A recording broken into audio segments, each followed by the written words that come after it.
Studentja Daorsa Spahiu nga Gjakova, e cila javë më parë ndërroi jetë tragjikisht në Tetov, u përkujtua sot përmes një aktiviteti simbolik. Shoqëria, kolegët dhe qytetarët u mblodhen nga ora 16 në parkun e qytetit të Gjakovës, ku u bë ndezja e qerenjeve në nderim të kujtimit dhe shpirtit të Daorsës, duke shprehur respekt dhe solidaritet për familjen e saj. Shoku i të ndjerës Spahiu shpjegoi qëllimin e këtij organizimi simbolik duke kërkuar drejtësi për rastin.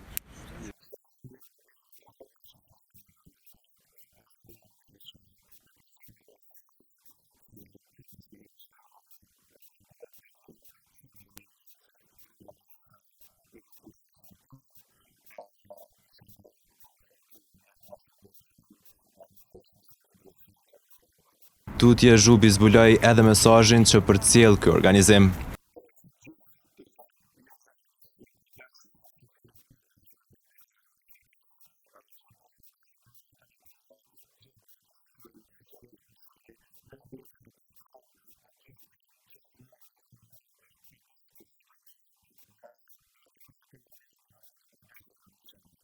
Me ndezjen e qerenjeve dhe heshtjen simbolike të pranishmit përcollën një mesazh dhimbjeje, respekti dhe solidariteti, duke kujtuar Daorsën si një vajzë të re me ëndra të ndërprera herët, ndërsa familjarët dhe miqtë të saj gjetën mbështetje në praninë e qytetarëve të shumtë që u bashkuan këtij përkujtimi.